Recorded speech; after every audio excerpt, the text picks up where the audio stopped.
talking about fighting again. This time, it's not the sweet science. This is what's kind of moving into their territory, and that's mixed martial arts. And we have with us Carlos Condit, who all you MMA fans out there, you know who this guy is. And Carlos, you got BJ Penn coming up, and I know all the people in Albuquerque and fans that follow MMA are excited about that fight. Yeah, huge fight for me. You know, I have you know, a very short time till hopefully I can get a title shot, and BJ is the next step in that process. Okay. And what kind of challenge is that going to bring to you? You know, like what kind of fighter is BJ? How hard is it to get ready for somebody like him? You know, there's nobody really like BJ. You know, he's a different kind of animal.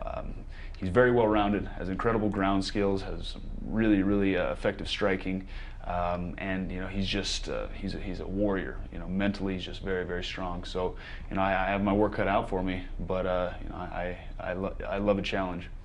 Yeah, I know you've been like all over the place. Just you know, you just get in the ring and get it done. You're kind of like the blue-collar worker of this sport. You know, I guess that's the best way to describe seeing you fight, because it seemed like you're not doing anything fancy. You're just going in there just old school, like take them out, laying it down. Well, you know, it may look that way, but there's a lot that goes into it. You know, and a lot of technique. But you know, that's, yeah. You know, basically, I like to get it done quickly. You know, I like to scrap. I like to put on a show. But you know, basically, I'm just trying to finish my opponent.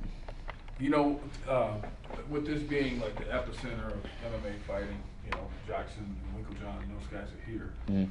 How much does it help you as a fighter when you're going up against people you don't know? I mean, it's almost, I mean, just that, knowing that you're training with those guys and knowing what kind of stable they represent, does that give you like added confidence when you go up against somebody?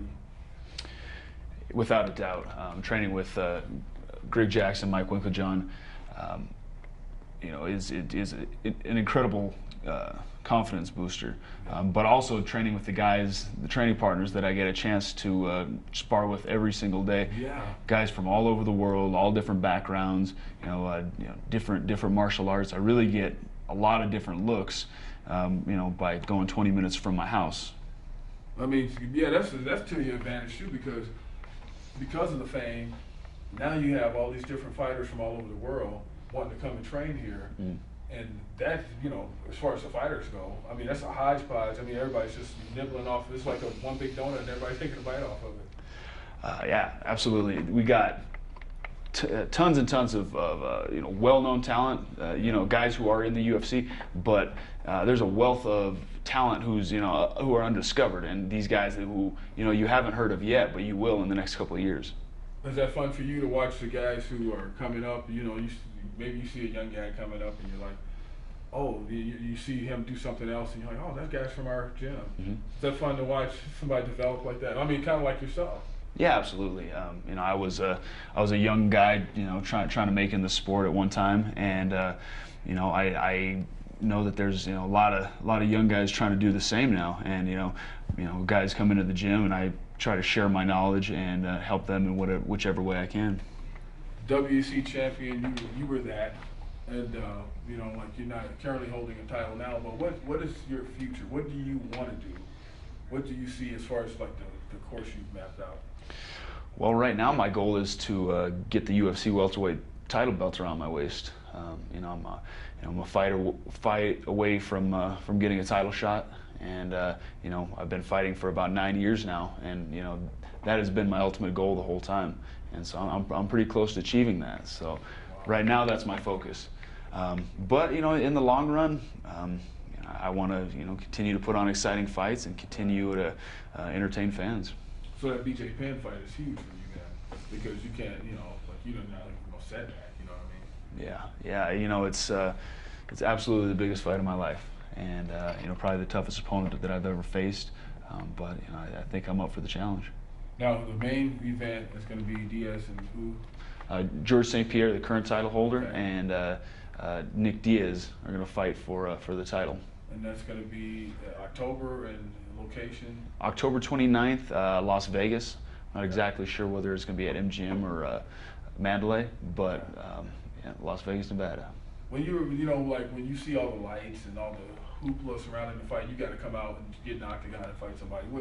What's going through a fighter's mind when you're just seeing all this stuff like it's like a movie or something, you know?